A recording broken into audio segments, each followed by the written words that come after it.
ಎಲ್ಲರಿಗೂ ನಮಸ್ಕಾರ. Shivanna, thank you so much. ಇದ್ದಾಗ ಎಲ್ಲ ವೇದಿಕೆ ಮೇಲೆ ಎಲ್ಲ ಗಣ್ಯರಿಗೂ ನಮಸ್ಕಾರ ಅಂತ. ಫಾದರ್ ಈ ಸಿನಿಮಾ ಫಸ್ಟ್ ನನಗೆ ಒಂದು ಕತೆ ಹೇಳಿದಾಗ ರಾಜ್ಮೋಹನ್ ಅವರು, ನಾನು ಮಿಲನ ಇಬ್ಬರು ಕೂತ್ಕೊಂಡು ಕತೆ ಕೇಳಿದ್ವಿ. ಬಹುಶಃ ಒಂದೂವರೆ ಗಂಟೆ ನನಗೆ ಎಕ್ಸ್ಪ್ಲೇನ್ ಮಾಡಿದ್ರು. Beautiful subject. ಕೊನೆಗೆ ಅಂದರೆ ಮಾಡಿರೋಂಥ ಕ್ಲೈಮ್ಯಾಕ್ಸಲ್ಲಿ ಅಂದರೆ ಅದು ತಗೊಳ್ಳೋಕ್ಕೆ ಆಗಿಲ್ಲ ನನಗೆ. ಒಂದಷ್ಟು ಇನ್ಸಿಡೆಂಟ್ಗಳು ತುಂಬ ಹೆವಿಯಾಗಿತ್ತು, ತುಂಬ ಇಂಪ್ರೆಸ್ ಆಯಿತು. ಬಟ್ ಸಿನಿಮಾ ಮಾಡಲ್ಲ ಗೊತ್ತಿರಲಿಲ್ಲ. ಮಿಲನ ಫಸ್ಟ್ ಹೇಳಿದ್ದು, ಈ ಸಿನಿಮಾ ನೀವು ಮಾಡಬೇಕು ಅಂದರು. ಅದು ಡೈರೆಕ್ಟ್ರು ಮುಂದೆನೇ, ಈ ಸಿನಿಮಾ ನೀವು ಯಾವುದೇ ಕಾರಣಕ್ಕೂ ಬಿಡಬೇಡಿ, ಈ ಸಿನಿಮಾ ಮಾಡಿ ನೀವು ಅಂತ.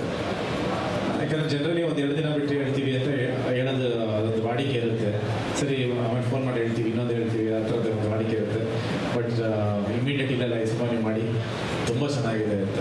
ಸೊ ಆಮೇಲೆ ಚಂದ್ರ ಸರ್ ಫೋನ್ ಮಾಡಿದ್ರು, ಹೇಗನ್ನಿಸ್ತು ಬ್ರದರ್ ಕತೆ ಅಂದರು. ಅದ್ಭುತವಾಗಿದೆ, ಕಣ್ಣು ಮುಚ್ಕೊಂಡು ಮಾಡೋದು ತುಂಬ ಚೆನ್ನಾಗಿದೆ, 100% ತುಂಬ ಒಳ್ಳೆಯ ಹೆಸರು ಕೊಡುತ್ತೆ ಅಂತ. ಡೆಫಿನೆಟ್ಲಿ ಈ ಸಿನಿಮಾ ತುಂಬ ವರ್ಷಗಳು ನೆನಪಲ್ಲಿ ಉಳಿಯುವಂಥ ಒಂದು ಸಿನಿಮಾ ಅಂತ ಆಗುತ್ತೆ. ಆ್ಯಂಡ್ ರಾಜ್ಮೋಹನ್ ಅವರು ಅದ್ಭುತವಾಗಿ ನಂಗೆ ನರೇಟ್ ಮಾಡಿದ್ರು.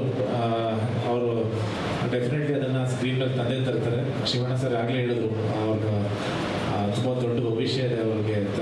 ಸೊ ನನಗೂ ಒಂದೇ ರೀಡಿಂಗಲ್ಲಿ ಭಾಳ ಇಂಪ್ರೆಸ್ ಮಾಡಿದ್ರು. ಡೆಫಿನೆಟ್ಲಿ ನನ್ನ ಕೆರಿಯರಲ್ಲಿ ಇದೊಂದು ವಿಭಿನ್ನವಾಗಿರುತ್ತೆ, ಪ್ಲಸ್ ತುಂಬ ಒಂದು ಎಮೋಷನಲ್ ಆಗಿ ಒಂದು ಅದ್ಭುತ ಫ್ಯಾಮಿಲಿ ಡ್ರಾಮಾ ಡೆಫಿನೆಟ್ ಆಗಿ ಸಿನಿಮಾದಲ್ಲಿ ಇಷ್ಟಪಡ್ತೀನಿ. ಆ್ಯಂಡ್ ಚಂದ್ರ ಸರ್ ಜೊತೆ ಮೊದಲನೇ ಸಿನಿಮಾ ಅಸೋಸಿಯೇಟ್ ಆಗ್ತಾ ಇರೋದು. ಸೊ ನಾನು ಇಂಡಸ್ಟ್ರಿಗೆ ಬರಬೇಕು ಅಂತ ಅಂದ್ಕೊಂಡಾಗ ನಾನು ನಮ್ಮ ತಂದೆ ಸಾಕಷ್ಟು ಬಾರಿ ಚಂದ್ರ ಸರ್ನ ಮೀಟ್ ಮಾಡಿದ್ದೀವಿ. ಅವ್ರದ್ದು ಐ ಥಿಂಕ್ ಅವಾಗ ಪ್ರೇಮ್ ಕಹಾನಿ ಶೂಟಿಂಗ್ ಎಲ್ಲ ಟೇಕಫ್ ಆಗ್ತಾಯಿತ್ತು ಆ ಟೈಮಲ್ಲಿ. ಸೊ ನಾನು ಹೀರೋ ಆಗಬೇಕು ಅಂತ ಓಡಾಡ್ತಿದ್ದಾಗ, ಸೊ ಆ ಸ್ಟ್ರಗಲ್ ಎಲ್ಲ ಅವರು ನೋಡಿದ್ರು ಆಗ. ಸೊ ಆ ಬಾಂಧವ್ಯ ಯಾವಾಗಲಿಂದ ಇತ್ತು. ಆ್ಯಂಡ್ ಈಗ ಸಿನಿಮಾ ಮಾಡ್ತಾ ಇದ್ವಿ. ಸೊ ಅವರು ಯಾವುದೇ ಸಿನಿಮಾ ಮಾಡಿದ್ರು ಚಿಕ್ಕದಾಗಂತೂ ಮಾಡಲ್ಲ. ಸೊ ತುಂಬ ದೊಡ್ಡ ರೀತಿಯೇ ತೋರಿಸ್ತಾರೆ.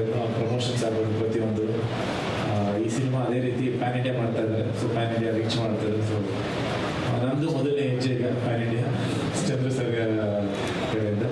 ಆ್ಯಂಡ್ ಅಮೃತ ಅಯ್ಯಂಗಾರ್ ಈ ಸಿನಿಮಾದಲ್ಲಿ ನಮ್ಮ ಜೊತೆ ಮಾಡ್ತಾ ಇದ್ದಾರೆ. ಒಂದು ವಿಭಿನ್ನವಾದ ನಾವು ಆ್ಯಕ್ಚುಲಿ ಚಂದ್ರ ಸರ್ ನಾನು ಹೇಳಿದರೆ ತುಂಬ ಫೋರ್ಸ್ ಮಾಡಿಲ್ಲ, ಅಮೃತನೇ ಸೂಟ್ ಆಗೋದು ಇದಕ್ಕೆ, ತುಂಬ ಚೆನ್ನಾಗಿ ಸೂಟ್ ಆಗ್ತಾರೆ ಈ ಪಾತ್ರಕ್ಕೆ ಅಂತ.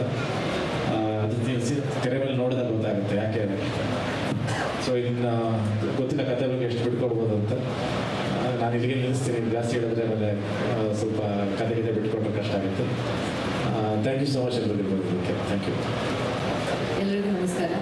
ವೇದಿಕೆ ಮೇಲೆ ಎಲ್ಲರಿಗೂ ನಮಸ್ಕಾರ. ಆ್ಯಂಡ್ ಶಿವಣ್ಣ ಗೀತಕ, thank you so much election ಬಿಸಿಲು ಬಂದಿದ್ದಕ್ಕೆ. ಶಿವಣ್ಣ ಅವ್ರು ಹೇಳ್ದಂಗೆ ಬಡವ ರಾಸ್ಕರಲ್ಲೂ ಬಂದು ನಾವು ಬ್ಲೆಸ್ ಮಾಡಿದ್ರು, ಸಿನಿಮಾ ಸೂಪರ್ ಹಿಟ್ ಆಗಿತ್ತು. ಸೊ ಫಾದರ್ ಕೂಡ ಬಂದಿದ್ದಾರೆ. ಐ ಥಿಂಕ್ ಶಿವಣ್ಣ ಗೀತಕ ನಮಗೆ ಲಕ್ ಫ್ಯಾಕ್ಟರ್ ಆ ಲಕ್ ಇಲ್ಲೂ ಕ್ಯಾರಿ ಆಗಲಿ ಅಂತ ನಾನು ಕೇಳ್ಕೊತೀನಿ. ಫಾದರ್ ಸಿನಿಮಾ ನನ್ನ ಕರಿಯರಲ್ಲಿ ತುಂಬ ಇಂಪಾರ್ಟೆಂಟ್. ಯಾಕಂದರೆ ಟಾನಿ ಕೃಷ್ಣ ಅವ್ರ ಜೊತೆ 3ನೇ ಬಾರಿಗೆ ಮತ್ತೆ ಕಾಣಿಸ್ಕೊಳ್ತಾ ಇದ್ದೀನಿ. ನನಗೆ ಸಿನಿಮಾ ನರೇಟ್ ಮಾಡಿದಾಗ್ಲೂ ಅಷ್ಟೇ ಒಂದು 3-4 ದಿನ ಆ ಕತೆ ತುಂಬ ಕಾಡ್ತಾ ಇತ್ತು. ಆ್ಯಂಡ್ ತುಂಬಾ ಖುಷಿ ಆಯಿತು, ಒಂದು ಸ್ಯಾಟಿಸ್ಫ್ಯಾಕ್ಷನ್ ಸಿಕ್ತು. ಫೈನಲಿ ಒಂದು ಒಳ್ಳೆ ಸಿನಿಮಾ ಸಿಕ್ತು, ಒಂದು ಒಳ್ಳೆ ಸ್ಕ್ರಿಪ್ಟ್ ಸಿಕ್ತು ಅಂತ. ಆ್ಯಂಡ್ ಆರ್ ಚಂದ್ರ ಸರ್ ಅವರ ನಿರ್ಮಾಣದಲ್ಲಿ ಆ್ಯಕ್ಟಿಂಗ್ ಮಾಡೋದಕ್ಕೆ ತುಂಬಾ ಖುಷಿ ಆಗ್ತಾ ಇದೆ. ಆ್ಯಂಡ್ ರಾಜ್ಮೋಹನ್ ಸರ್ ತುಂಬ ಚೆನ್ನಾಗಿ ನರೇಟ್ ಮಾಡಿದ್ರು. Thank you. K P Srikanth sir ಕೂಡ ಸಜೆಸ್ಟ್ ಮಾಡೋದಕ್ಕೆ. ಆ್ಯಂಡ್ ಕೃಷ್ಣ ಅವರು ನನಗೆ ಕತೆ ಕೇಳಿದಾಗ ಕಾಲ್ ಮಾಡಿ ಹೇಳಿದ್ರು, ಇಲ್ಲ ಈ ಕತೆ ಕೇಳಿದಾಗಿಂದ ನೀನು ಸೂಟ್ ಆಗ್ತೀಯಾ ಅಂತ ಅನಿಸ್ತಾ ಇದೆ ಅಂತ. ಸೊ ಮೇನ್ ಫ್ಯಾಕ್ಟರ್ ನನಗೆ ಮತ್ತೆ ಸಿನಿಮಾ ಒಪ್ಕೊಳ್ಳೋಕ್ಕೆ ಕೃಷ್ಣ ಮಿಲನ ಅವರು ಕತೆ ಹೇಳಿ ಕತೆ ಕೇಳು ತುಂಬ ಸೂಟ್ ಆಗುತ್ತೆ ಅಂತ ಹೇಳಿದ್ರು. ಸೊ ಅವರು ಕತೆ ಕೇಳಿದಾಗ ನನಗೆ ಅರ್ಥ ಆಯಿತು ಏನಕ್ಕೆ ಅವರಷ್ಟು ಹೇಳಿದ್ರು ಅಂತ. So thank you so much ಒಂದು ಆಪರ್ಚುನಿಟಿಗೆ. ಖಂಡಿತ ನಿಮ್ಮೆಲ್ಲರಿಗೂ ಸಿನಿಮಾ ಇಷ್ಟ ಆಗುತ್ತೆ. ಜಾಸ್ತಿ ಕ್ಯಾರೆಕ್ಟರ್ ರಿವೀಲ್ ಮಾಡೋಂಗಿಲ್ಲ ಅಂತ ಹೇಳಿದ್ರು, ಬಟ್ ಕೃಷ್ಣ ಅವ್ರ ಬೇರೆ ಕಾಣಿಸ್ಕೊಳ್ತಾ ಇದ್ದೀನಿ ಎಷ್ಟೇ ಹೇಳೋಕ್ಕಾಗೋದು. ಸೊ ಥ್ಯಾಂಕ್ ಯು ಮೀಡಿಯಾದವ್ರಿಗೆ, ಥ್ಯಾಂಕ್ ಯು ಸೋ ಮಚ್. ನಿಮ್ಮ ಪ್ರೀತಿ ಮತ್ತು ಹಾರೈಕೆ ನಮ್ಮ ತಂಡದ ಮೇಲೆ ಹೀಗೆ ಥ್ಯಾಂಕ್ ಯು.